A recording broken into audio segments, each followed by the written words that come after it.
Book of Daniel. I'll just give you a little bit of an introduction on some of the big picture themes at the start, and some things that have helped me get to my a little bit more knowledge around the book of Daniel, and then hopefully that will help us in our own studies as we go through.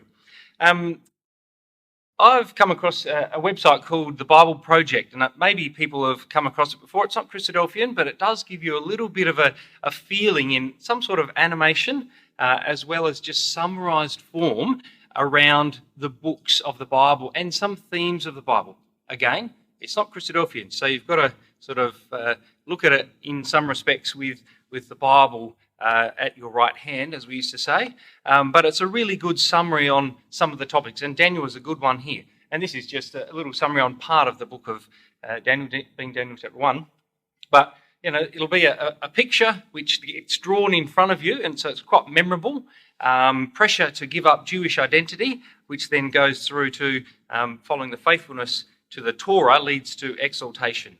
And then it goes through another couple of different slides around Daniel chapter 1, and then leading into Daniel chapter 2 about the attack on Jerusalem and some prophecies that get fulfilled, and then the various people, the main people that are involved. So I thought I'd just give you a little bit of an intro to that, because it helped me in the book of Daniel just to get a picture, and I'm quite a visual person, and that can help just paint the picture, but then come back and put the detail in. So have a look at that and come and chat to me if you need any assistance on getting onto that website.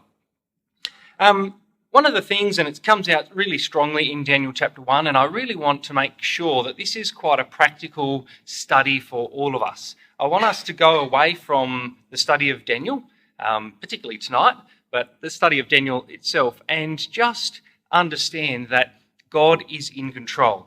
And I want to make sure that not only do we have this concept that God's in control back in the Bible times, but God is in control right now. So God's in control of our lives. God's in control of what we're being exposed to, what trials might come upon us, what good times happen to us. And I think sometimes we might call upon God more in the times which aren't so good, as opposed to being thankful for times that are good. And I want to just emphasize that throughout tonight, because I see through the book of Daniel that God is certainly in control. If you had a look at the history books around this time, or if you talk to people in Babylon, you would have got a very different answer. No one would have said, oh, God was in control, and we'll see that in a second. And I run the risk, actually, of introducing the book of Daniel, stamping on other people's toes down the track. However, if I do, you'll have to just correct me when it's your turn, brethren who are involved. But the first thing that I just want to turn up is Daniel chapter 4 and verse 17. Because to me, this is one of the things that the book of Daniel is all about.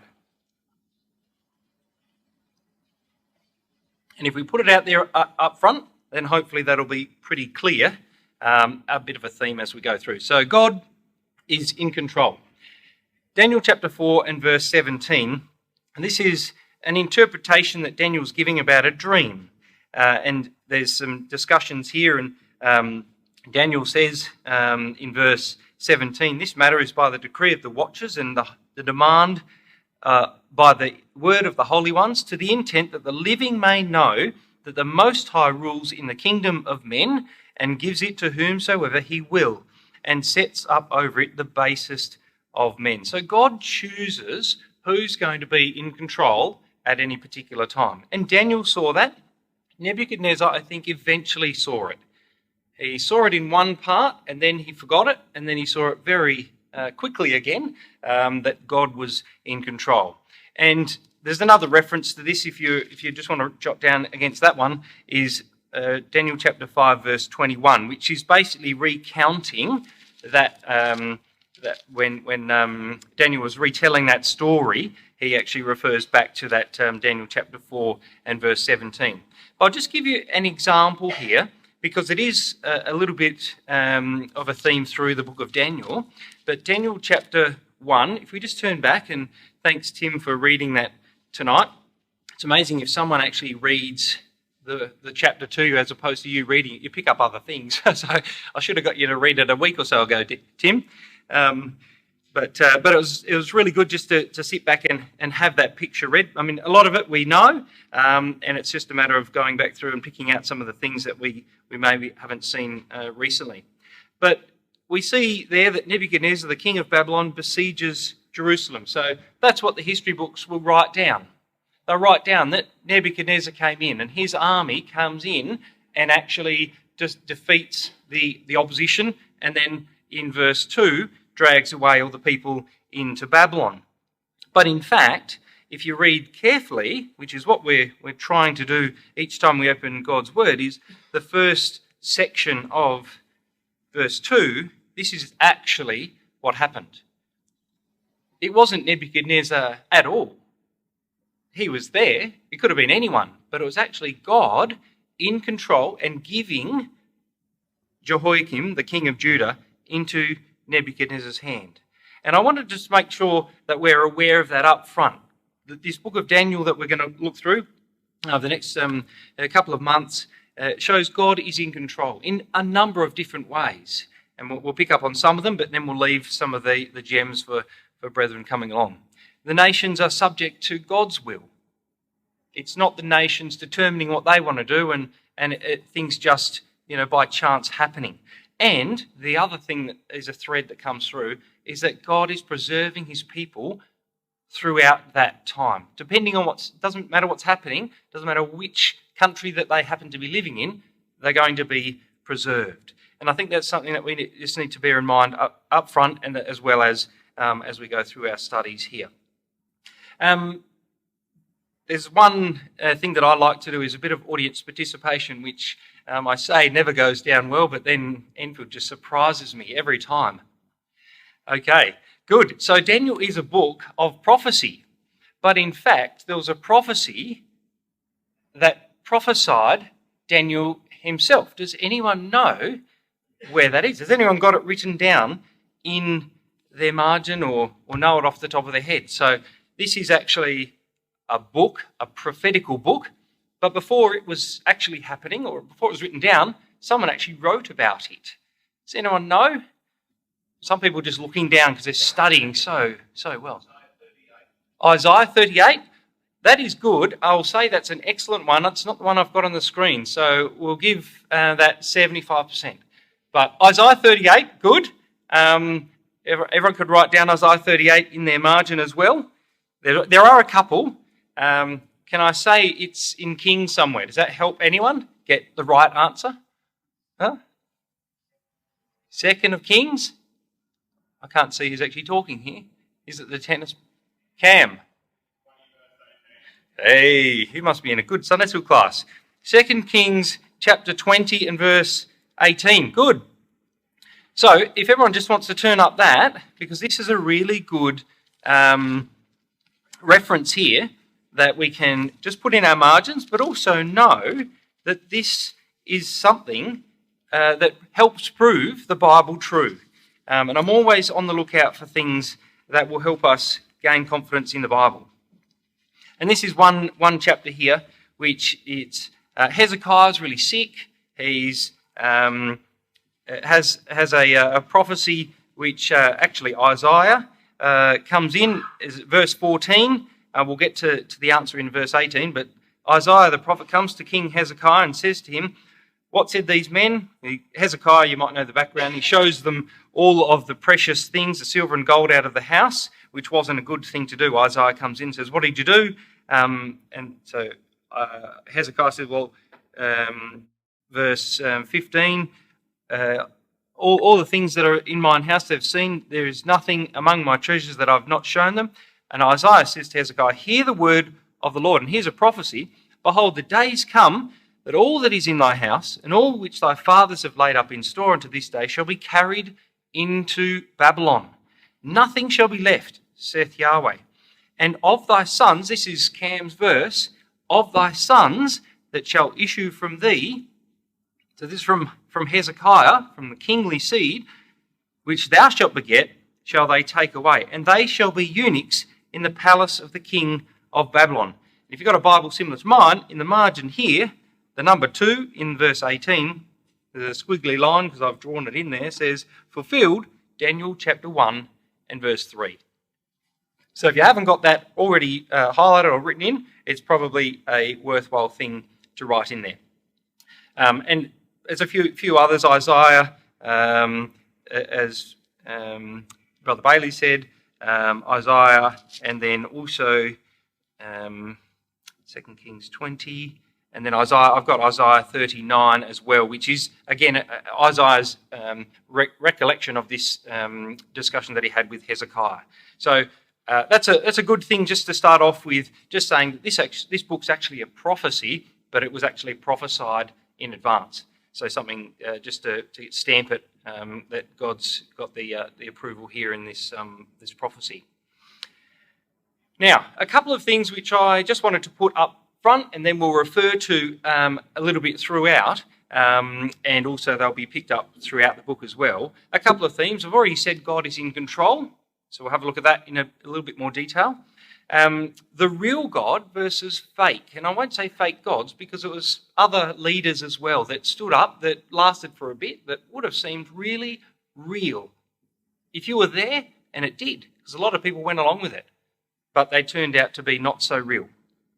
And then also standing for God and living your life for Him. So that's something that I think we can look at as we go through tonight, and then as we go through the studies of Daniel. So just on that first one there, God is in control. We've seen it there in verse 2 of Daniel chapter 1. The Lord gave Jehoiakim, king of Judah, into his hand. We've also got a couple of other references throughout this chapter, which I've just coloured in because it helps stand out. And this is just in chapter 1. We'll look out for it in other chapters going forward. But you might remember, as Tim read at verse 8, Daniel purposes in his heart that he's not going to defile himself. And then what happens? He gets a lot of friends. Daniel gets a lot of friends, and his friends are very popular. Well, yes, but what actually happened was verse 9. Now, God had brought Daniel into favour. So there's a blessing that Daniel's got, but Daniel's saying, actually, God brought me into favour, as opposed to me doing it myself. And then once the test was over, and we'll have a look at this in a bit more detail, but look at the end of the chapter, verse 17. And as for these 4 children, Daniel and his 3 friends, God gave them knowledge and skill. Now, no doubt, Daniel would have spent time looking through the books and trying to remember things as per his training. But Daniel summarised at the end here, as for these children, God gave them knowledge and skill in all learning and wisdom. And Daniel had understanding. Well, in the margin, it actually says, and he made Daniel understand. So just in this chapter here, we've got 4 references to God directing Daniel's life, or directing things around Daniel to give him some benefits or some blessings that otherwise you probably would have looked at and said, oh, yep, that's Daniel is really smart, really handsome. Well, that happens to smart, handsome people, right? So, but no, God had brought Daniel into favour and tender love with the prince of the eunuchs. And I think I've mentioned it before, but I think that's one thing that maybe we can actually do. We can stop and look at our lives and see how God's actually working in our lives a bit more, rather than, oh, that's because we put our effort in. I think we need to be able to stop and thank God for what's happening in our lives, both blessings as well as opportunities to learn through our life. So we can see our God's hand in our life, as well as our ecclesia's life, as well as our country's life, as well as the earth, with all of the nations around. You can see God's hand so clearly. So it's worthwhile just stopping and thinking, like Daniel has here, yep, God's actually brought me into favour, or God's given us knowledge. I won't spend a long time on this, but the first 6 chapters of Daniel really portray this difference between, and the contrast, I guess, between the real God and various fakes that turn up. Either the gods of Nebuchadnezzar or the gods of Babylon in general, the Chaldeans, or other people who thought they were in place of God. So Just very quickly, we see that in verse 2 of chapter 1. The Lord gives Jehoiakim, king of Judah, into his hand with parts of the vessels of the house of God. So we're pulling them out of the house of God, which he then carries into the land of Shinar to the house of his God. So we're putting the house of God in Judah up against the house of Nebuchadnezzar's God. And then there's a treasure house of his God. And then it goes on to Daniel and his three friends were supposed to learn or be taught the learning and tongue of the Chaldeans. And that was the whole focus. But that actually really didn't work, because in the end, verse 17, the real God gave them knowledge and skill in all learning. And not just gave them some. It wasn't just, I think they're better. They did a test, they got a little bit better. They were 10 times better. There was no doubt God was involved in their improvement there. Chapter 2, I might just quickly skip over this. We've got Nebuchadnezzar's wise men versus God's wise man. And what's the conclusion? Have a look at verse 47 of Daniel chapter 2. The king, Nebuchadnezzar, actually gets to this point, and he says in verse 47 of chapter 2, of a truth it is, and this would have been pretty hard for Nebuchadnezzar to say, although he did relapse in chapter 3, but he says, of a truth it is that your God is a God of gods and a Lord of kings and a revealer of secrets, seeing that thou couldst reveal this secret. So he's putting the real God at the level that he should be. So interesting how it starts off that there is, some wise men. He's putting a whole lot of faith in that, but then in that group. But then by the end, he says, actually, I've changed. I can see that actually the real God is beneficial in these times. And then chapter 3, as I say, relapses, and we've now got Nebuchadnezzar going, actually, no, it's not a whole image of different metals. It's all me. It's all, I'm the head and all the body, and I'm going to last forever. There's going to be no change of kingdoms. But then what happens at the end of that chapter, verse 28, Nebuchadnezzar speaks again and says, blessed be the real God, the God of Shadrach, Meshach, and Abednego, who has sent his angel, delivered his servants that trusted him, have changed the king's word, yielded their bodies, that they might not serve nor worship any god except their own God. And then makes a decree, actually, and says, well, you know what I said at the start? I'm changing that. I'm going to actually make a decree that we need to focus on the real God. Chapter 4, chapter 5, chapter 6 is very similar in the themes there. Nebuchadnezzar goes out and he's now an animal. Towards the end of the chapter, he then turns around and says, actually, no, I realise the Most High in verse 34, I praise and honour him that lives forever. His dominion's an everlasting dominion. So he goes from me, my gods, to the real God. Nebuchadnezzar's son in chapter 5 does a similar thing. He's trusting in his own self. He thinks he can take advantage of all the good things that they brought out of Judah, but that doesn't end well. At the end, when in that night, verse 30, Belshazzar, the king of the Chaldeans, was slain. That's not just said lightly. This is everything that Belshazzar stands for is not going to be stood up to, because in the end, verse 21, which referred to before, the Most High God rules in the kingdom of men. So there's a reference there that Daniel is reminding Belshazzar that this is the real God, as opposed to all those other gods that Belshazzar might be holding to.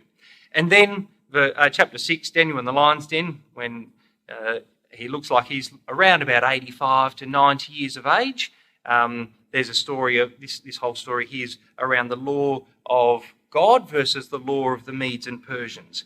And the end of chapter 6, that's where Darius comes and writes another law and says, everyone needs to fear and tremble before the God of Daniel in verse 26. Because, and we need to understand this, we need to think about this all the time, for he is a living God and steadfast forever. His kingdom, that which shall not be destroyed, and his dominion shall be even unto the end.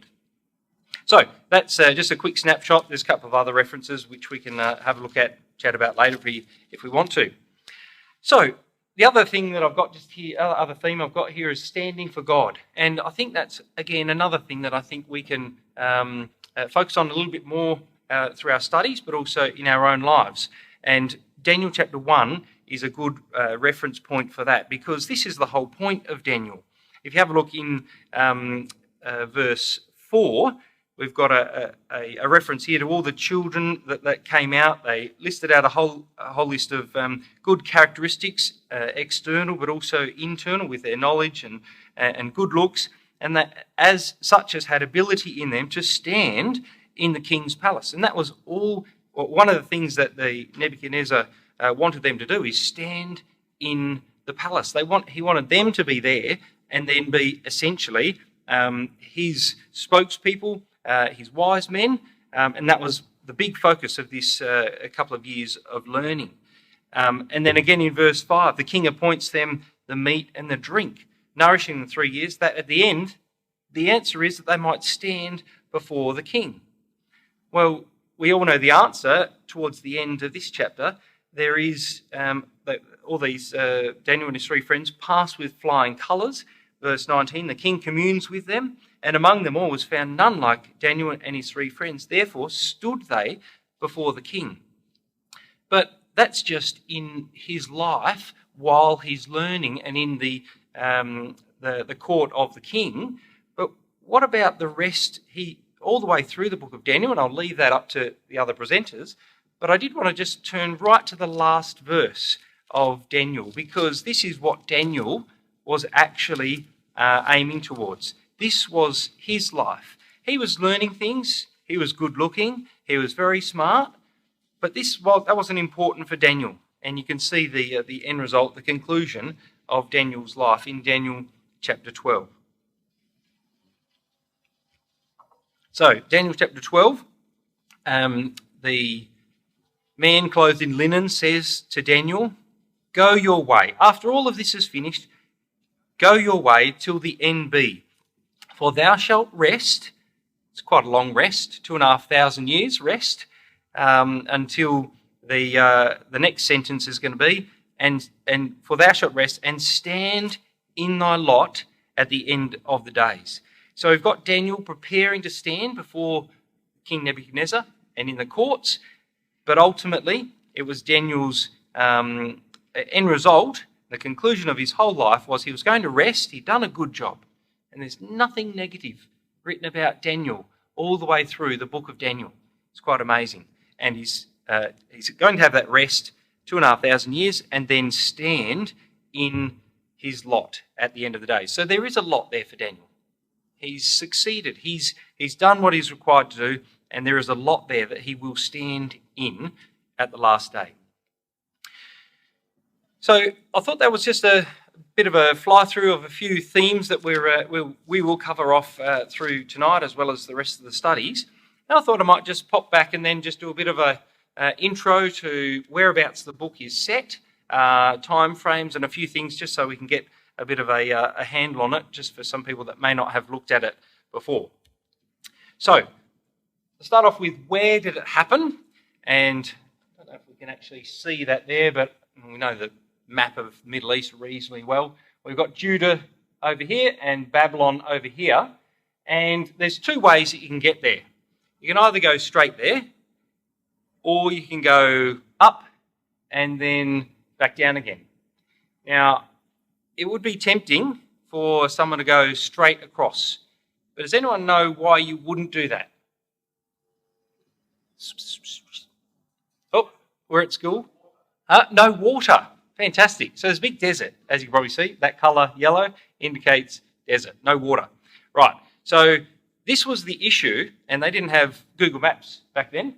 However, if you do drive from around Jerusalem across to where Babylon, we think, the main capital of Babylon was, compared to some of the Google Maps places now, it's around about 1,200 kilometres. So I think, 15 kilometres a day is my guess, because probably loaded up, everyone's sort of not really keen to be walking through there, and I've guessed around about 80 days. So this is Daniel and his 3 friends. If they went on the expressway with no water, 80 days. But if you go up and over, it's around about 2,000 kilometres up through, and in theory, there is more water here because there's a river down here. Okay, so that's the way that they'd probably go. And if you go up and about, it's 2,000 kilometres, which is probably going to be almost double as around about 130 days, 135 days, depending if you've got a tailwind. But you're probably, on the road for 5 months. All right? 5 months of walking, and this is Daniel. Okay, so Daniel is with his 3 friends and all the rest of them, and they're walking for this long. They've been taken out of their country probably around about 15, 16, 17, depending what you read, but mid-teens to around 17, and they would have been headed off there, left pretty much everything behind, and they would have been looked after most probably because they would have been seen that they were in that group, that cream of the crop. But we'll get to that in a second. So up and over, and they'll get there at some stage. Now, I was going to do some discussion here, but I think we'll just scoot through and we'll just get rid of Where's Wally, because we just want to go straight on to here. I started to put together my own little timeline, and then I was looking in my Bible and I thought, actually, this is a pretty good timeline. I'll just use this one. So, has everyone got one of these? If you haven't, it's really cool because it just lists out everything. So about 950 BC coming through to 700-ish.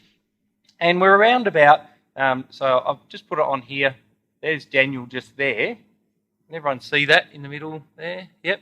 So that's Daniel there. And what I found was quite fascinating is if you just actually spend 10, 15 minutes looking at Daniel and who was working alongside of him or living at the same time, it puts it into context a couple of the things that were written about him and in other prophecies as well. So some of the things that we'll come across during our studies are actually very interesting to see. And one of the things that probably is interesting is that Daniel, if he was here at 605-ish, and he's about 15, if we go back, 15 to 20, somewhere around there, if we go back, it would be around about 620 or 625 when he was born. And it messed with my head. I love numbers, but I was going backwards because it's negative. See, I can see some strange faces. Not just because that's what you look like. That's just trying to do the calculation I was doing. So 620, 625, he would have been in and around here. And can you see one of the people that he would have probably known or seen? Josiah. Yeah? So King Josiah, and everyone knows what King Josiah did. And it would have been, if I just sort of did the numbers, Josiah probably found the book of the law in the 18th year of his reign, around about when Daniel was maybe, I did a quick calculation, around 5 or 6 years of age. And at 5 and 6, for those next couple of years, that was a pretty exciting time to be in the land of Israel. When they found the law and all the law was back reinstituted, that was a very important and exciting part of the time. And I, based on the understanding of Daniel and how he reacts in a couple of the circumstances, I think that it was probably brought up in quite a well-to-do home. It was part of the king's seed, children of Israel, the king's seed and of the princes, reasonably well-educated in the things of the truth as well as outside. And all the way through this book, we see Daniel and his 3 friends wanting to carry out the principles of God, not just get the best out of this world. So I emphasise that for families, young families, bringing up their children. It's a really good thing to be focused on the principles of God. And we know that, but it's very good to be reminded of that as well. So that was one thing that I thought it was very interesting just to see, and I did a bit of a zoom in on this as well, just so you could actually see a couple of the things here. So Daniel, and then so basically 605, 606 was his, and then around about that 70 years, which is that 70-year prophecy, when the temple started to be rebuilt at 536. So anyway, that chops out a bit of the detail, but it does give you some of the information.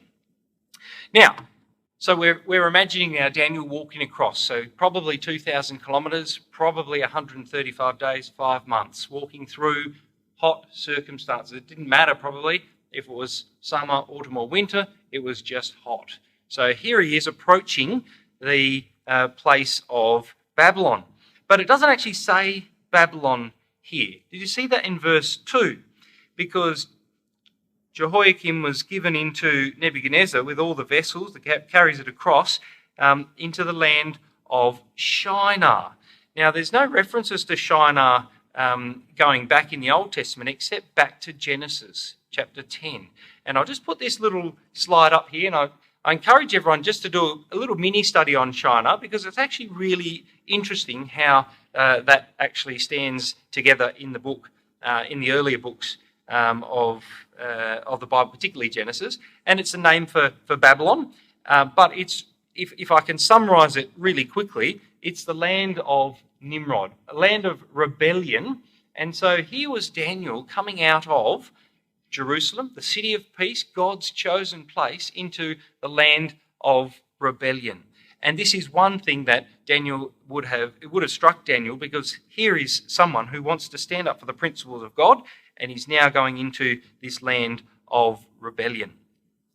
And it would have been pretty tricky for Daniel and his 3 friends to actually step past what they could see. And I'll just list out a few things that Babylon would have looked like at the time, because we've got a lot of archaeology that helps us understand that.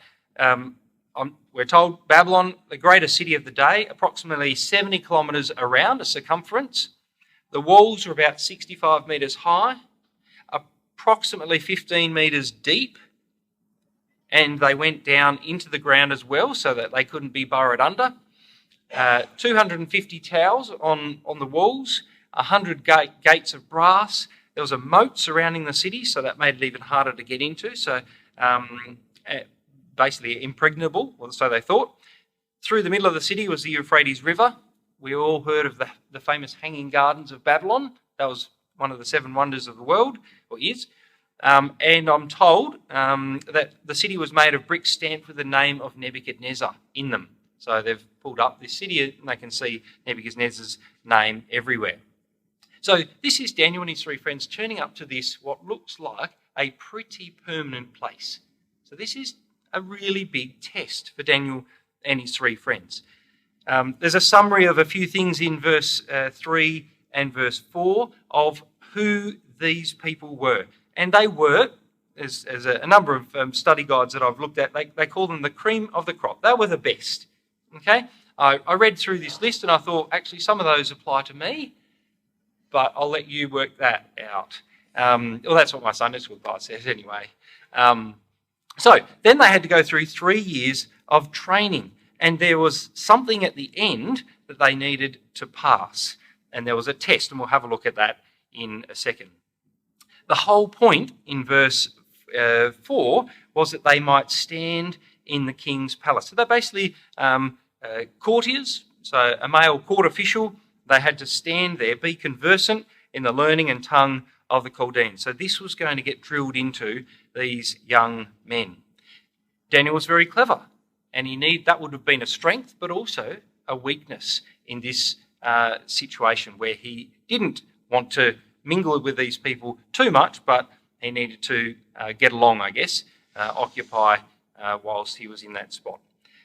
Just put up another little summary here because there's other references throughout here where, Babylon, when the traditions of Babylon have been reviewed, they connect really good-looking people with really smart people. So Daniel had both of those, and that would have helped him stand in good stead in the Babylonian realm there.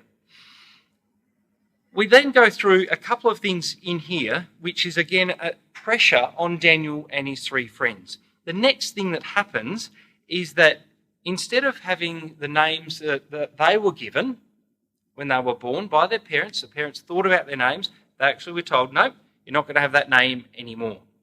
And I'll just put them up here and then explain a few things around this, because I didn't actually realise it, and I've read Daniel a few times, and I've probably slept through a couple of Daniel studies as well. But each of the names of Daniel and his three friends actually have the name of God inside of their names. So their parents have said, I want to call you by this name, Daniel, Hananiah, Mishael, and Azariah. So you've got the name of God, El or Yah, throughout each of these names. Now, I don't know if I was told that a few times and I just didn't listen, but I'm telling everyone here, so hopefully you don't go through till 43 years of age or whatever I am, without really understanding it. So here is a situation where these three friends of Daniel and three friends have got a reference to God in their name. And then the prince of the eunuchs then says, actually, no, part of our training is to move you from over there in Israel across to over here in Babylon, and we want to start by actually referring to you using the names of the Babylonian gods. I'll just skip through this here. And funnily enough, each of the names that they were then given had references to the Babylonian gods. So there's no reference now to Daniel, it's Belteshazzar. Hananiah, it's now Shadrach, and etc. One of the ones that I thought was interesting is that Mishael here is almost identical in the the Mishael's name versus Meshach, the two different cultures. It was the first syllables retained, but then they've just taken off the reference to God off the end and put the reference to Shak, which is a Babylonian name of a goddess in Babylon. So they weren't trying to be sneaky about it. They just said, right, you're not referencing to the God of Israel anymore. You're now referencing to the gods in Babylon. So it was pretty obvious what was going on here.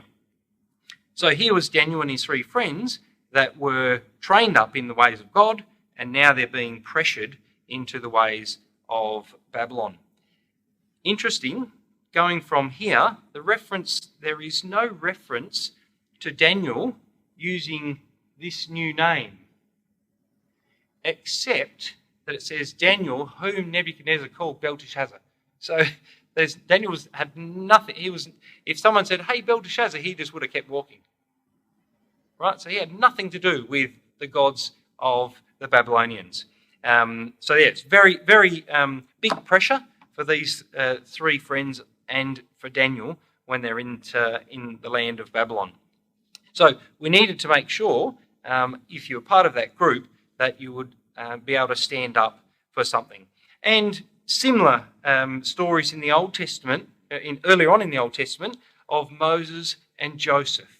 And you can go through and do a bit of a comparison between these very similar stories of young men, very faithful backgrounds and upbringings, taken away from their families and having to survive in quite an ungodly world, both Moses and Joseph. And it's really interesting to have a look through that comparison throughout. So we get through to this point here, and probably the most important word in this chapter is this word here, but, because it changes the theme. Here we've got the start of the chapter is trying to force these three friends and Daniel into a certain way, and then Daniel says, actually, no. There is something that I'm actually going to make a stand on. And you can see there in verse 8, Daniel purposes in his heart. And this word purpose, for what words are meaning, it's actually the same word in verse 7. The prince of the eunuchs gave names. He was determined to change their name from the Israelitish name to the Babylonian name. Well, Daniel says, actually, you're determined to do that. Well, actually, I'm determined not. And so then verse 8, Daniel purposes in his heart. He actually stands up and says, actually, no, I'm making a promise. I'm making a covenant now to not defile myself with the king's meat, nor the wine which he drank. A couple of reasons pop up. There's nothing written here. necessarily. Some people say, well, maybe he was going to go vegetarian or teetotaler. He doesn't want to drink anymore. I don't think that's right, because later on in the book he does have meat and wine. So I don't think that's quite what it's talking about there. Some people might think that, but we can have a chat about it afterwards. A couple of reasons. Maybe there was unclean animals in there, in the mix, and Daniel wasn't sure what was happening there. He was still trying to stand up for the things of God, and so that was the easiest way to not do that. Maybe they were okay animals, but maybe they weren't killed according to the law of Moses. So he wasn't in control of that, so I'm going to stand up for that. Probably, which is what I've always thought, is that the animals were probably offered up to the gods of Babylon. Now, our readings, I think it was last night or the night before, said idols of this world are nothing. Now, Daniel would have known that, but it's hard to show that if you're chowing down on something that's just come straight off the hot plate of some Bel Merodach or something. Yeah, one of the gods that they offered. And it's really hard to show that you're separate if you're right in the mix of that. So maybe that's why Daniel is saying that he doesn't want to have those servings of meat and drink. And therefore, he then asks the prince of the eunuchs that he might not defile himself. So Nebuchadnezzar's trying to change them, trying to educate them, trying to change their names, and trying to change their food and drink. But Daniel says, actually, no, this is something that I'm going to stand for. And as I said at the start, we've got to have something to stand for. There's a saying that says, if you don't stand for anything, you'll fall for everything. And that's, I think, is important. One of the things that Daniel shows here, I think, is that Daniel's standing up for what he thinks is right, and it's something that and then maybe it's a conversation starter as well. Well, I'm not having that because I'm actually involved in the things of the real God, and that will come out over time. Two quotes that I just wanted to mention here.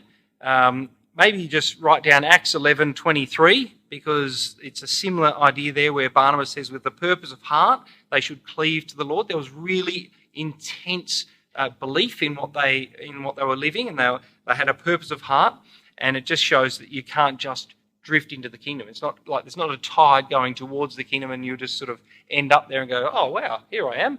You've actually got to really, really try and drive towards the kingdom. But I did want to just turn to Deuteronomy 32, Deuteronomy 32, because I think that's something which I read and I thought, actually, this is really good, and it narrows it right down for us as well. Deuteronomy 32, and it works in a whole lot of different circumstances as well, but particularly in this circumstance, I thought it was quite relevant. And this is right at the end of Moses' life, and Moses says, verse 46, "Set your hearts unto all the words which I testify among you this day, which ye shall command your children to observe to do." Sorry, Deuteronomy 32, verse 46, now 47. "For it is not a vain thing for you." It's not a waste of time. So what I've told you over the last couple of chapters, it's not a waste of time. It's not a vain thing for you because it is your life.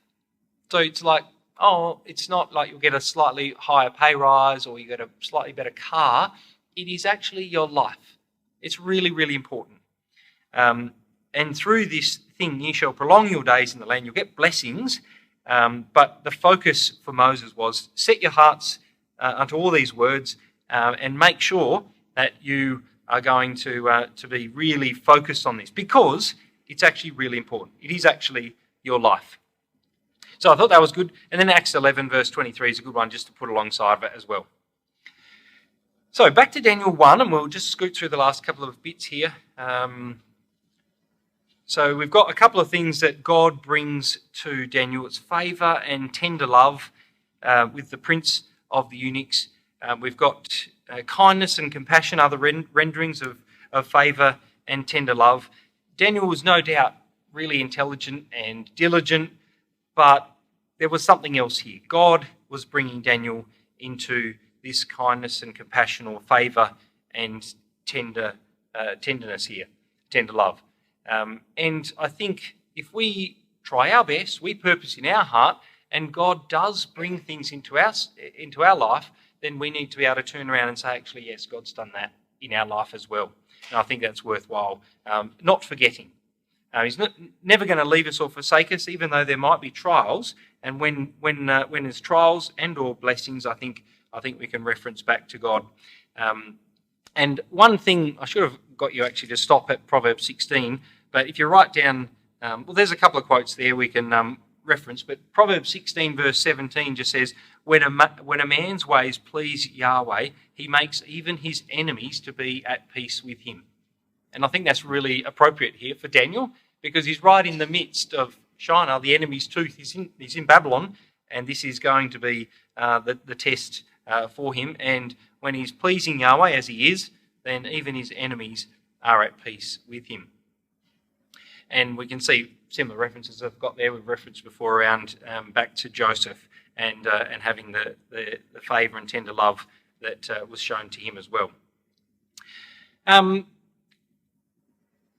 The prince of the eunuchs here was quite scared because it says, I fear my lord the king in verse 10. And we don't know much before verse 10 about Nebuchadnezzar and the way that he reacted, but we certainly know afterwards how excited Nebuchadnezzar would get when things didn't go quite his way. Halfway through chapter 2, chapter 3, when he just loses everything. He just is in a rage. And so this must have happened before, and the prince of the eunuchs says, actually, I'm really scared for myself. And then Daniel talks to Melzar in verse 11 and says, give us 10 days. And Daniel is having faith that this is going to go the way that he wants it to go. He doesn't want to touch the king's meat or the king's drink, and he has faith. He doesn't say there that God's going to do anything. Doesn't say that. Later on, the three friends do. They say, well, we're putting our trust in God. If it does go that way, good. If it doesn't, well, we're still not going to bow down. And I think Daniel's frame of mind here is exactly the same. He says, I'm going to do what I think is right before God. Doesn't matter what the end result is. So verse 15 then, verse 15, we get the end result here. End of 10 days, their countenance appeared fairer and fatter in flesh than all the children. All the children which did eat the portion of the king's meat. And it's not just they sat inside and ate chocolate to become fairer and fatter. I'm sure some people in the audience would want to do that. But having this test that they've put to there, God's blessed them to say, actually, we're going to give these children, these, as it says there in verse 17, we're going to give these 4 children this appearance of fair, being more fair and fatter in flesh, so healthier, as well as it goes on to say in verse 17, that God gives them knowledge and skill in all learning and wisdom. So it's God's skill. Okay, God gives them this knowledge and skill, and then Daniel goes on to use that in the next period of his life as he's trying to then stand up for God, but also be able to assist the nation of Babylon when Nebuchadnezzar needs it. Nebuchadnezzar was quite a hard taskmaster. He's quite a tough boss. But look at verse 19. The king communes with them. Here he is coming to do his own little test. So it was obvious that in verse 15 that it happened after 10 days, but then it says at the end of the days that the king said should be brought in. So you'd assume it's the 3 years that they were talking about that they'd be nourished.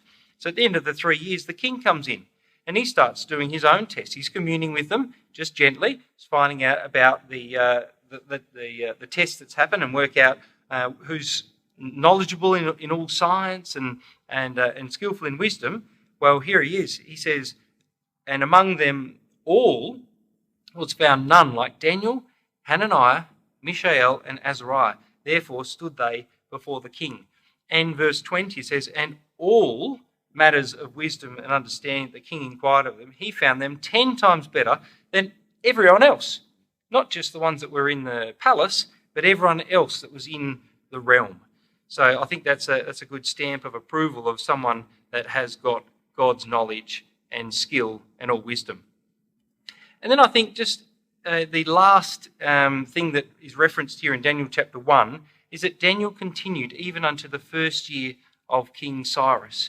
And so here is the king Nebuchadnezzar sets up in chapter 1 of Daniel saying, this is my realm. You're coming into my place here. We're taking you out of Israel and we're going to put you in here. And then Daniel just puts at the end of this chapter that I continued past Nebuchadnezzar.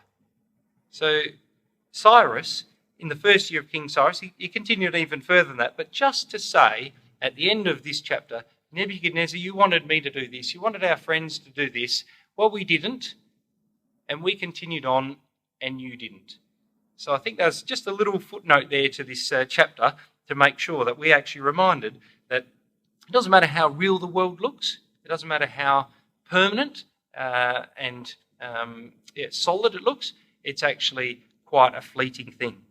So a couple of other things that we can chat about afterwards, but I thought that probably just gives us a bit of an introduction to Daniel chapter 1 and looking at Daniel the person and his three friends as people, as opposed to just a story that we might have learnt over time. But